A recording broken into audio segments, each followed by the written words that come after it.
Welcome to Authentic Living with Roxanne, a place where we have conscious conversations about things that really matter in our lives. And now, here's your host, Roxanne Derhaj.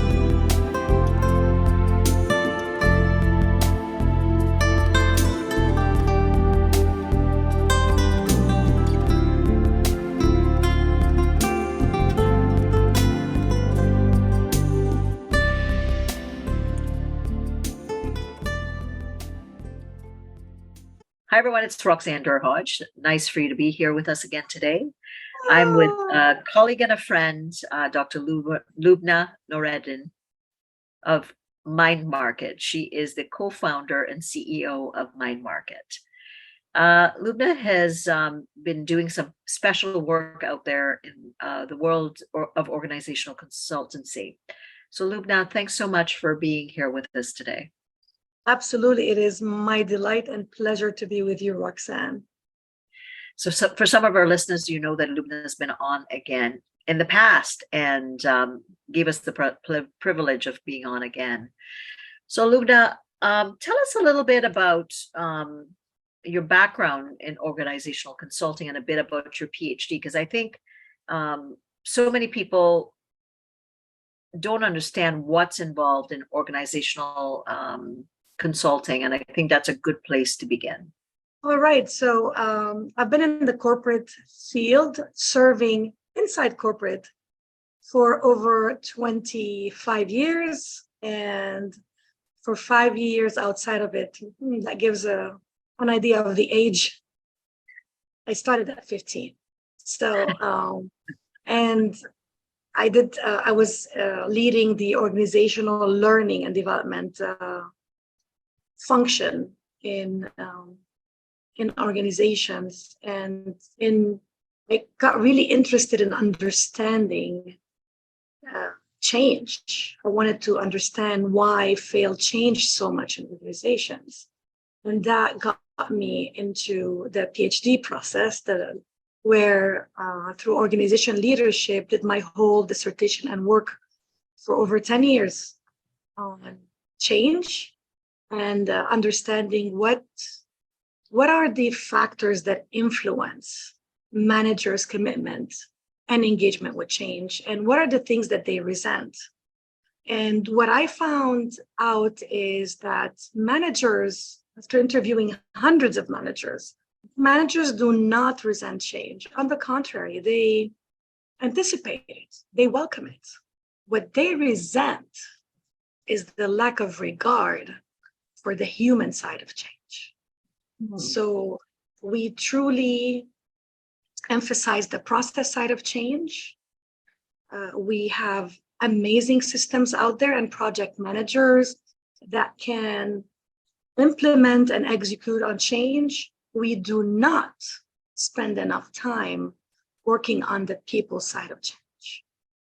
And what can I say, Roxanne? At times, disregarding the pain of what is left behind during change could be the biggest source of resistance to change in organizations. So that's interesting. So and change is like this, they always say that the only constant is change. But really organizationally, and I think as people, we're generally not good with change. We're maybe a bit better when it's change that we've kind of taken on ourselves. But I would think for the most part, a lot of change organizationally is often out of the hands of the employee. Right? So I would think of when Absolutely.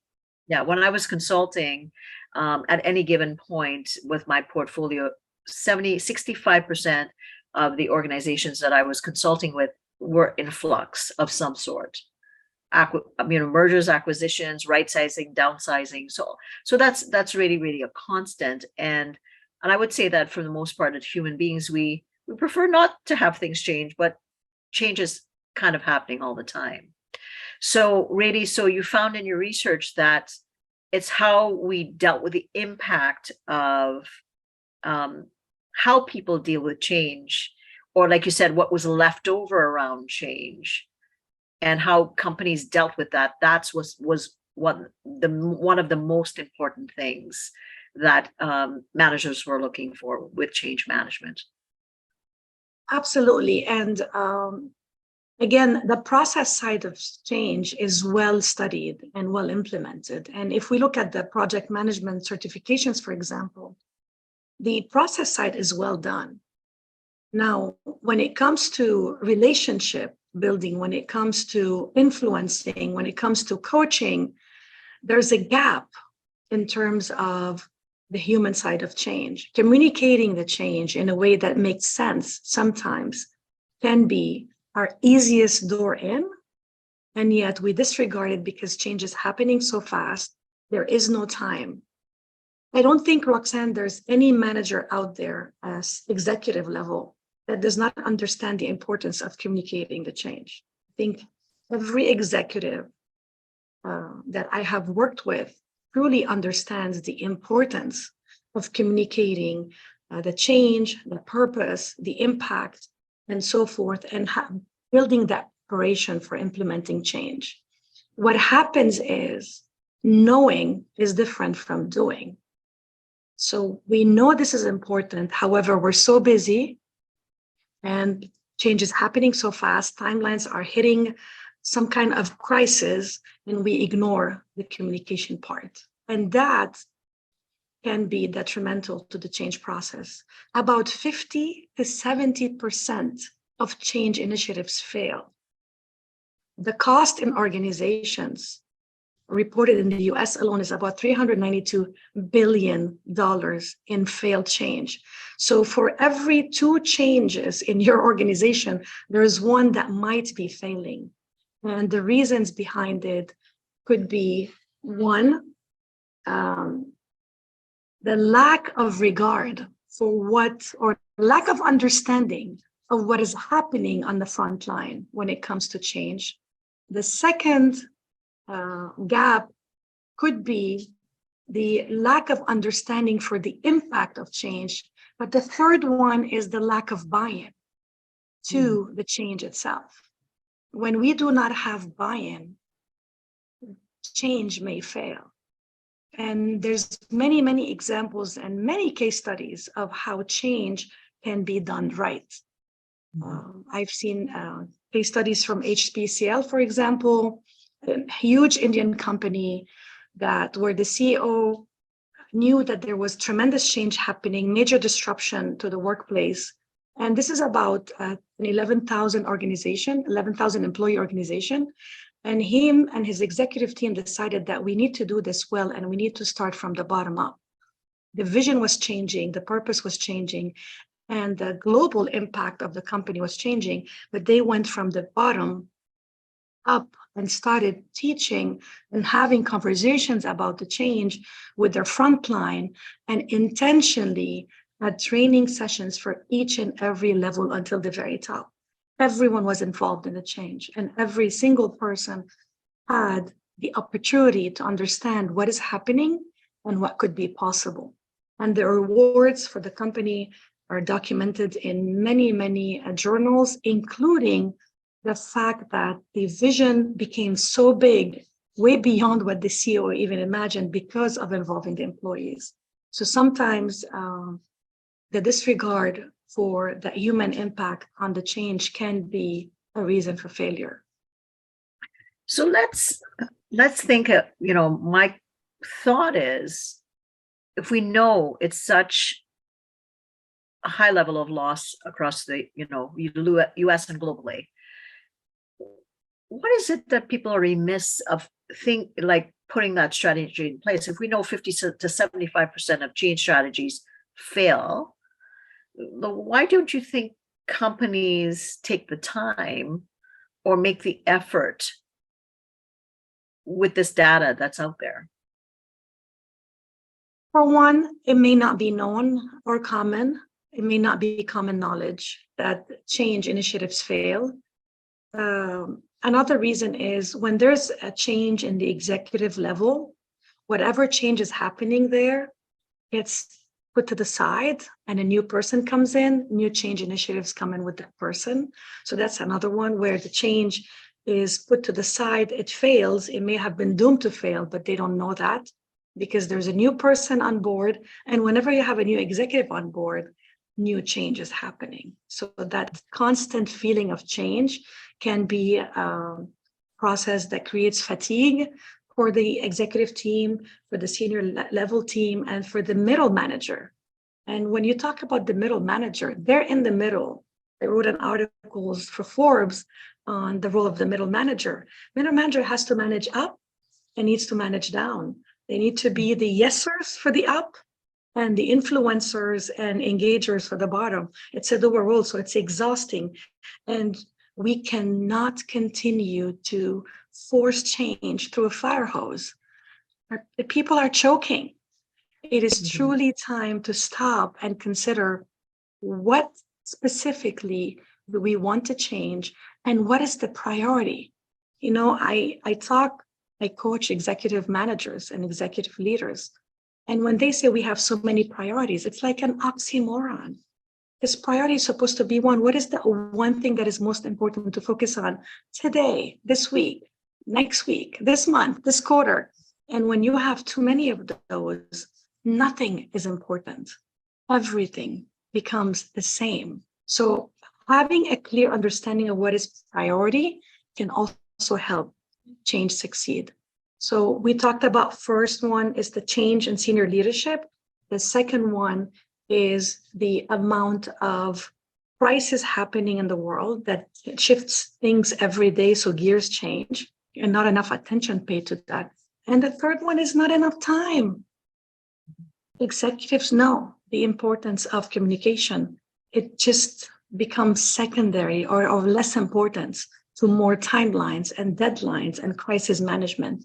And that is the hamster in the wheel experience that many managers feel. Again and again, I speak to managers, and the common theme I found, especially among female leaders, is having to work all day with no time to finish their work, go home to their family, take care of dinner, and then go back to their laptops after dinner to work until the late hours to be able to do work, because during the day, there is no time. And I'm talking about emails that are in the 2,000 and the 3,000 unopened emails. It's time to do something about it. So, well, actually, like, I mean, absolutely, because with that trajectory, burnout's inevitable. And we know that we're seeing so many companies are dealing with the issue of burnout. So let's talk a little bit about something that's, I think, present now. In 2023, most people are asking that most of their employees go back to work. So that's a massive change that's coming, right? Because we kind of gone to, working from home completely, where we had to go through major change. So I'm sure you were definitely busy with that. And then we had to go to, okay, how do we electronically get set up? How do we use virtual like we're using now as a normal thing, which we didn't have that scale, which was a whole other change. And then we had to go to, how do I manage, in-person versus hybrid? And now we're saying companies are giving the directive that we want to get people back to work. So that's, I would say, the most pressing change that I can see with my business, and clearly, definitely with what you deal with. So let's talk a little bit about that, Loubna. Like, what do you think about this, first of all? I think it's funny you mentioned that, because I'm working with a client and their policy for the previous model has not been complete yet. So there are a lot of people struggling with this. And I wrote an article, by the way, Roxanne, about this specific issue, and Forbes as well. It's an article that I published last month.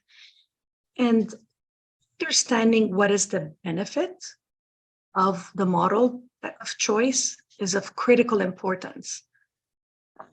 I know of a few CEOs that I'm working with closely on this challenge. And sometimes we need to really think about, what do I want them to the office for?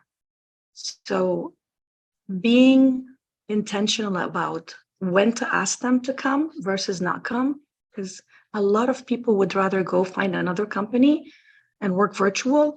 Others prefer to be in the office. So having clear conversations with the employees, understanding their wants and needs, and then balancing that with what the organization needs is of critical importance. I know someone right now who has invested millions of dollars in a new huge building for employees. And there's that challenge, the challenge between I want them all back versus what makes sense. I think it's important to stop, to understand what employees want so we don't lose them for another company, and then have a balance of what you want versus what they want. Mm-hmm. If their job can be done completely online, how can we not lose that sense of community, the serendipity that happens when you're in the office, the coffee conversations that we do? How can we not lose that and yet be able to support, younger parents with children, or older generation employees who are dealing with their parents being ill or needing more attention? So there's a lot going on we need to manage. And yet it's important to ask your employees what's best for them and then come up with a solution that balances out. We cannot just say, everyone back to the office, no exceptions, and expect turnover not to happen. It will happen. Because, we're already hearing so much about quiet quitting. I don't think it's going to be so quiet if people all of a sudden are being told they have to come back to work. So I think in the first quarter of 2023, it will be interesting to see, like you said, in reference to needs and wants, and overall kind of, goals for the company, and trying to find the balance. Like some environments, to your point, some employees want to go back to work. Yes. They're recognizing that they're better, they're more productive, they need the connection, and others are better, like you said, based on the stage and age of where they are and at in their lives. It may be that the hybrid model works, and others just would prefer to be virtual. It's up to the senior leadership team and the CEO, like you're saying, to make those decisions.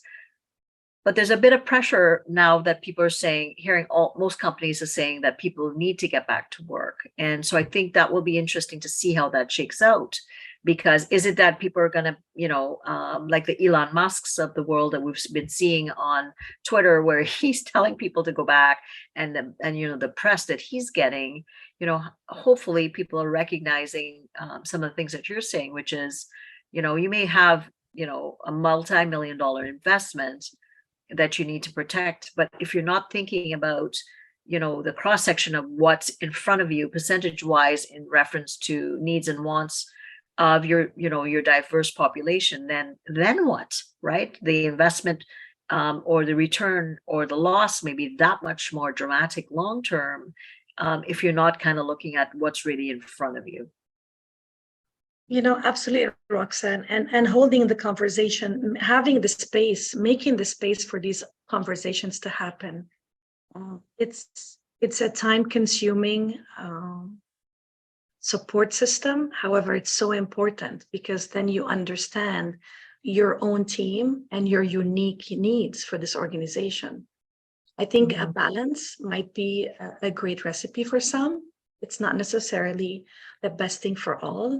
However, holding open conversations with staff, allowing people to identify and feel the loss, let them express the loss of whatever they had, the habits they are used to. And to your point, it's important to have to go back to the office and to have these relationships happen. It is not important across the board. Some people thrive in being alone, and some people thrive in being in groups. And how can we create the balance for both?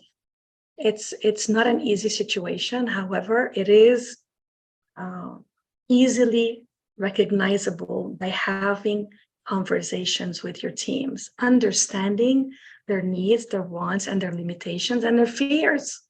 some of my fears may not be valid to you, but at least understanding them and holding that space will help you shift forward with decisions that make sense for all. This was such a great interview that we decided to turn it into a 2-part series. Be sure to tune in next week for part 2 so you don't miss out on the amazing content. Thanks for tuning in to Authentic Living with Roxanne, creating the space for positive, healthy change. Roxanne is a keynote speaker, psychotherapist, and coach. To work with Roxanne, visit roxannederhaj.com/blueprint. We'll see you next time on Authentic Living with Roxanne.